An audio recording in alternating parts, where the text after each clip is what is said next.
ప్రయత్నం చేస్తున్నా. ఈరోజు మీ కంటోన్మెంట్ ఏరియా బాటిల్ నెక్ ఉంది.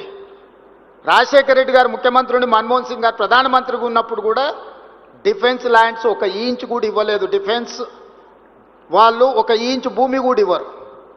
దాదాపుగా 200 ఎకరాలు ప్యారడైజ్ నుంచి బాటిల్ నెక్స్ ఇటు రాజీవ్ రహదారి వైపు కానీ అటు షామీర్పేట వైపు కానీ ఈరోజు ఎలివేటెడ్ కారిడార్లకు నేను ముఖ్యమంత్రి ఆయనకు పోయి ఢిల్లీలో కూర్చొని నేను అనుమతులు తీసుకొచ్చిన.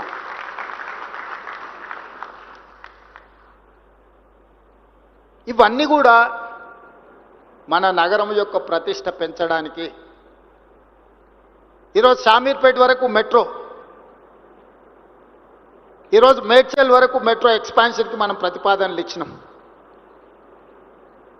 షామీర్పేట మేడ్చల్ కూడా ఈరోజు ఒక నగరం స్థాయిలో విస్తరించినాయి. వీటన్నిటిని మనం అభివృద్ధి చేసుకోవాలంటే సంకల్పం ఉండాలి, ప్రణాళిక ఉండాలి, దాంతోపాటు ప్రయత్నం ఉండాలి. అప్పుడప్పుడు లెక్కలేస్తుంటారు, ఒకటోసారి రెండోసారి మూడోసారి అరాజ్ బాడినట్టు ఢిల్లీ పోయిండని. అనుమతులు ఢిల్లీలో ఇచ్చేది ఉంటే ఏడికి పోవాలి నేను? మీ హై రైజ్డ్ పర్మిషన్కి బెంగళూరు అనుకుంటా ఎయిర్పోర్ట్ అథారిటీ క్లియరెన్స్ ఇవ్వాలంటే, అవునా? ఢిల్లీ అంటే సదరన్ పార్ట్ ఆఫీస్ బెంగళూరులో ఉందా? ఎయిర్పోర్ట్ అథారిటీ క్లియరెన్స్ ఒకవేళ హై రైజ్డ్ పోయినప్పుడు వాట్ ఎవర్ ఢిల్లీలో ఉందనుకోండి, అనుమతులు ఇవ్వాల్సిందే ఢిల్లీలో ఉంటే మీరు దుబాయ్ పోయి అడగలేరు కదా. మెట్రోకి అనుమతి ఇవ్వాలన్నా, మూసీకి అనుమతి ఇవ్వాలన్నా, ఎలివేటెడ్ కారిడార్స్కి అనుమతి ఇవ్వాలన్నా, డిఫెన్స్ ల్యాండ్స్ ఇవ్వాలన్నా, లేకపోతే గ్రాంట్ ఇవ్వాలన్నా, లోన్కి సావరిన్ గ్యారంటీ ఇవ్వాలన్నా కేంద్ర ప్రభుత్వం ఇవ్వాలి. కేంద్ర ప్రభుత్వం ఎక్కడి నుంచి ఫంక్షన్ చేస్తుంది, ఎక్కడి నుంచి పనిచేస్తుంది?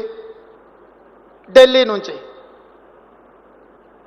భారత రాజ్యాంగం రాసేటప్పుడే state subject, central subject, concurrence list అని 3 రకాలుగా పరిపాలనకు వెసులుబాటు ఇచ్చారు. ఒకటి రాష్ట్రమే నిర్ణయాలు తీసుకోవచ్చు, 2 కేంద్రమే తీసుకుంటే like railway, like airport authority or otherwise telecom ఇట్లాంటివి ఉంటే, కొన్ని రాష్ట్రం కేంద్రం కలిసి వ్యవసాయము, విద్య ఇట్లాంటివి రాష్ట్రం కేంద్రం కలిసి నిర్ణయాలు తీసుకోండి.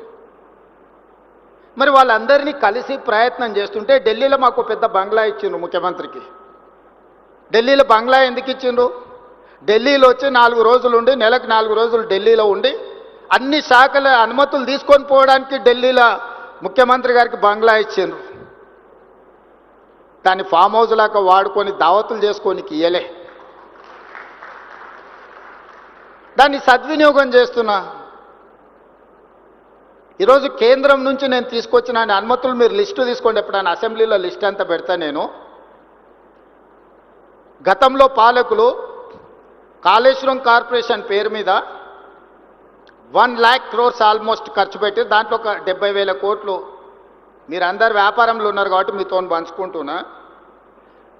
12 years టైంకి 11.5% రేట్ ఆఫ్ ఇంట్రెస్ట్లో అప్పులు తీసుకొచ్చి, అసలు ఎవరైనా మన సొంత వ్యాపారం అయితే 11.5% at the rate of 11.5% per annum మనం అప్పులు తెస్తామా?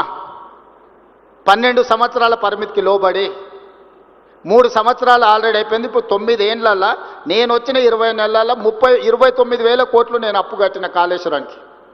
కాళేశ్వరంలో ₹1 నేను ఖర్చు పెడితే నాకు 42 పైసలు రిటర్న్ వస్తుంది. BC ratio, cost benefit ratio చూస్తే ₹1 నేను విద్యుత్కు ఇతర ప్రాజెక్ట్ కాస్ట్కి క్యాపెక్స్ మీద నేను కట్టే ఇంట్రెస్ట్ లెక్కేస్తే ₹1 నేను పెట్టుబడి పెడితే నాకు 42 పైసలు వస్తుంది. నేను 50 సార్లు పోయి మోడీ గారిని కలిసిన ప్రతిసారి నాకు డెట్ రీస్ట్రక్చర్ కావాలి. నువ్వు దివాలా తీసినోనికి డెట్ రీస్ట్రక్చర్ ఇస్తావు, ఎన్సీఎల్టీఓనికి పోయినోనికి డెట్ రీస్ట్రక్చర్ ఇస్తావు, నేను ఆన్ టైం కడతా అంటే నాకు డెట్ రీస్ట్రక్చర్ ఎందుకు ఇవ్వని ప్రధానమంత్రి గారితో 10 సార్లు మాట్లాడి మొన్న 26,000 కోట్ల రూపాయలని 35 సంవత్సరాలకు రీస్ట్రక్చర్ చేయించి 7.5% రేట్ ఆఫ్ ఇంట్రెస్ట్కు నేను ఢిల్లీ నుంచి సాధించి వచ్చిన. This is what my capability, that is there